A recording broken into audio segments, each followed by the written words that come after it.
Tangerine! Nandito na naman tayo sa video na to. Hindi po ako yung nag-i-spin move sa Facebook or sa TikTok. Hindi po ako yung umiikot ngayon. Alam ko, malakas ang resemblance pero hindi po ako yun. At napakatagal ko to bago nagawa dahil nasira yung PC ko at napakadami nangyayari sa buhay. Pero okay lang yun. Ganun talaga.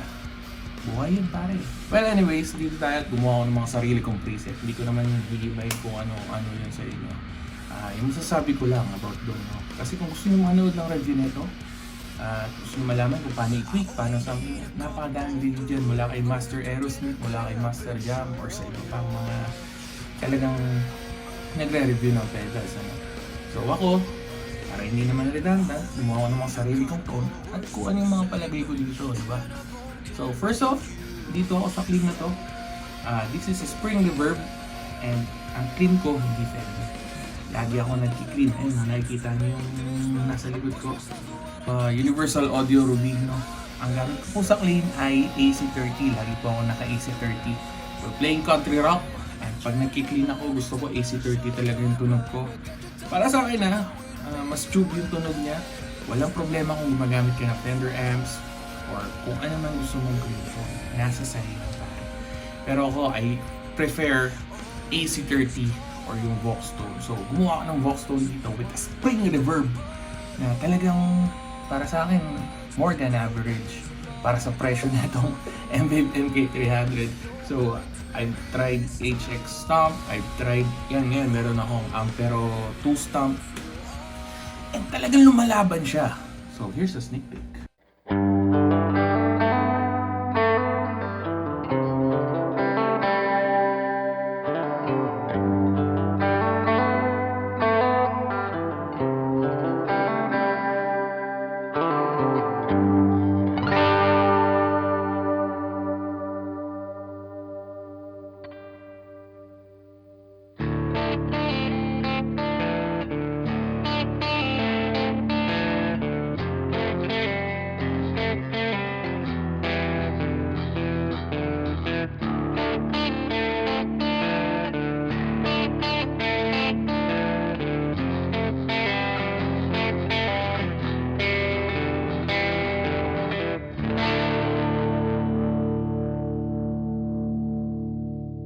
And that's how I set up my clean tone, my reverb.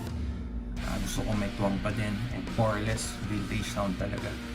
Hindi talaga ako maarte sa effects. Ewan ko ba't ang daming effects na dumaan sa akin. Pero anyway, ayun nga, yung quality and sound na mabibigay na sa'yo. Nakarekta siya sa PC ko nung nare-record ko. So wala akong kahit anong mix. Talagang rekta lang. Sobrang impressed ako. Actually, nung tinitweak namin to ng gitarista ko na si Josh. Shoutout sa Josh. Na-impress din siya, no? Pero siya, gumagamit siya ng Fender amp. So, nung ginamit namin yung Fender Bassman dito, grabe. Iba rin talaga yung bigay ng tunog. Hindi OA pare hindi OA. Kasi sabi ko nga sa kanya, personally, kung wala akong gamit na unit ngayon, bibili talaga ako nito ng mga 2, 3. Hindi, joke lang. Gagamitin ko tong unit na to, no? Next natin, syempre gumawa ko ng Drive H-Track. Personally, it's on your own perspective kung anong gusto mong ilagay na drive, kung anong gusto mong ilagay na tone, nasa sa'yo yan. Pero personally, I use Arat Distortion sa mga distorted drive ko. May tricycle. I use Arat Distortion sa mga drives ko. For me, it really blends well sa Vox AC30 na amps, no? So, I used it. Share ko lang din na sa kanta naming Highlands, ang gamit ko talagang drive doon is Arat Distortion pedal and yung UAFX Rubico na AC30 din, no? So, gusto nyo marinig, ito yun.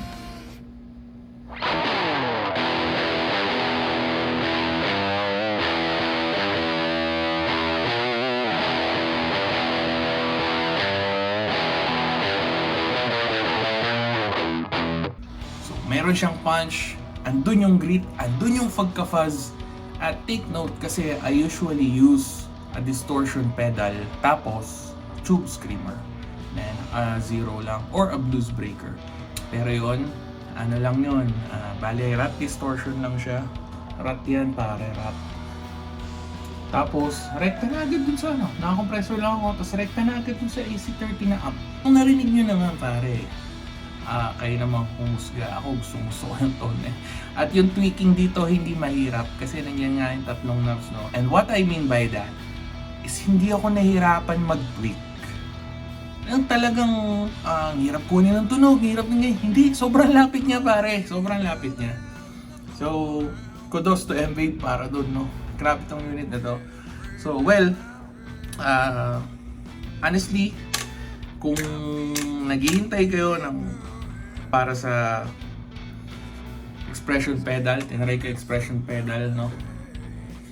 Gaya ng narinig ko sa ibang review nila Idol Jam, olats talaga.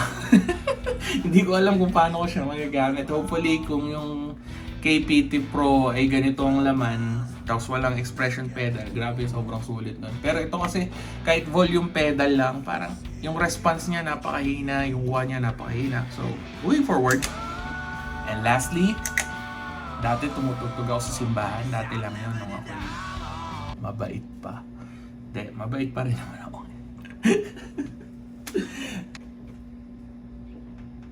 Kumuha ako ng preset for worship na sobrang simple lang. Nilagyan ko lang ng reverb. Nalaman ko kasi na laman ng MK300 yung M-Wave Elemental. Yung M-Wave Elemental, 1,000 lang parang makakabili ka na nun. Tapos sobrang ganda ng nabibigay niya sa tunog. Para dun sa price. Hindi sobrang ganda na parang parang Try mo na. sobrang ganda para sa price. But I mean, sobrang budget friendly ng M-Wave. Tapos kaya niya i-produce yung mga ganong classic sound. So I made the reverb plus delay. And reverb and delay lang. Nilapat ko lang, wala akong tinweak. Siguro naghihina lang ako ng onting mix, gano'n. Pero as is pare, hindi ko siya pinaganda or something. Nilapat ko lang at sobrang gandang-ganda ako sa tunog. So check this out.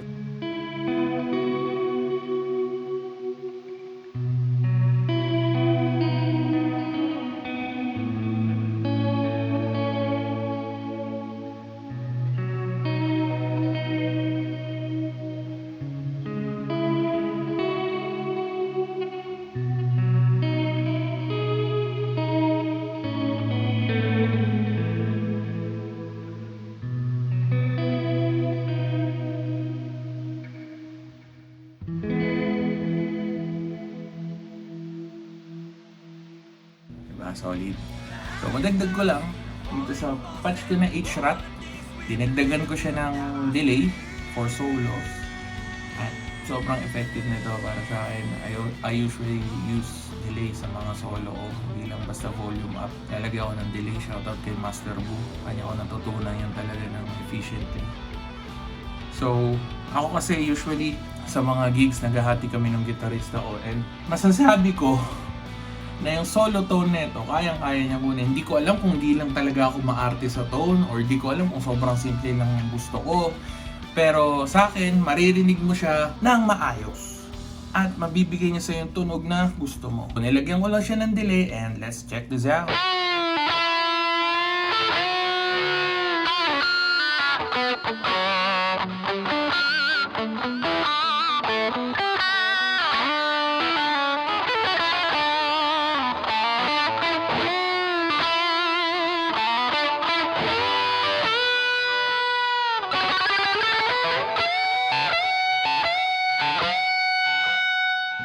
So I think that's it, cowboys.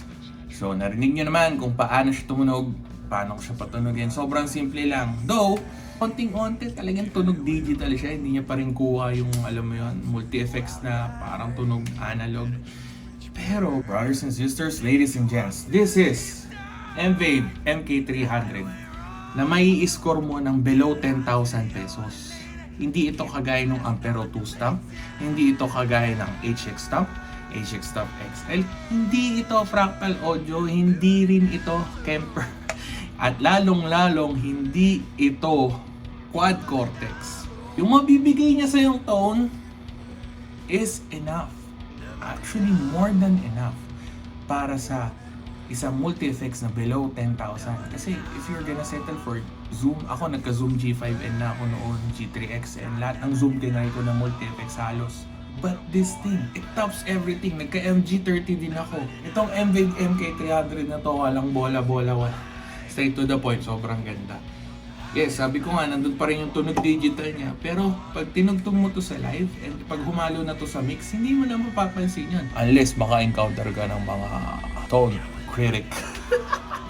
So, ayun nga. That's it for my MVIG MK300 presets. No? Sobrang simple lang. Again, if you wanna score this, napakaraming shops dyan na pwede nyo pag-scorean nito. Murang-mura lang. And I would like to thank John's Collection. In-sponsor nila sa akin tong MVIG MK300 na to. Thank you, no? John's Collection. And also, if you want to score an MVIG MK300, just chat or PM John's Collection or pwede nyo akong i-chat.